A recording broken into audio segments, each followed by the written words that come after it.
So you may have just upgraded your current phone to a newer phone, and you might be having some sort of old Android phone laying around, and you might be trying to figure out what you can do with that older device. Now, the first thing I would recommend doing, probably for the vast majority of people, if you're able to sell that phone or trade that phone in to, basically to get your current device, the newer device, that might be the better choice for a majority of people out there. I don't really think you need to have like an older phone laying around unless you know what you're doing. You are much better off actually going through and probably selling that device, or even going through and trading that phone in to another phone.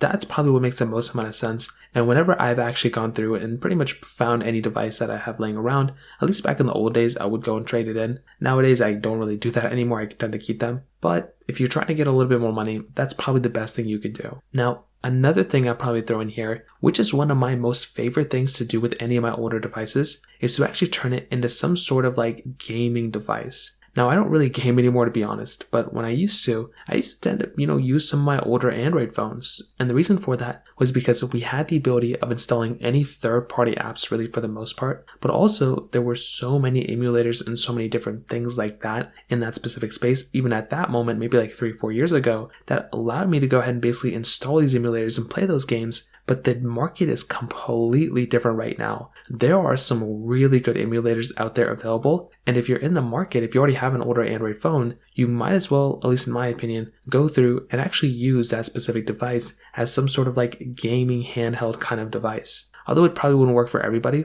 it's still an option out there. And I would probably recommend checking that out because that's a very decent option for sure. Now, another thing you can do with your older Android devices is to somehow use it as some sort of like side device. Typically, whenever I do have like an older phone, it is actually pretty smart to have some sort of like older device laying there in case your current phone breaks or something like that happens. You can then at least have some sort of older device that you can always jump back to. And I think that's always a smart thing to do. You don't necessarily have to go and upgrade to like, newer device and sell the older one. You can just keep it. And if for some reason something happens to your older one or your newer one, you can always jump back to your older device and pretty much use it there too. So those are like 3 or 4 different things I would recommend doing with your older Android phone if you even have one in the first place. If you have any other thoughts or questions, let me know in the comment section below. Hit the like button, that would mean so much, but definitely hit that subscribe button. More importantly than everything else, I love every single one of you guys. Hopefully I'll catch you guys in the next video. Peace out till then.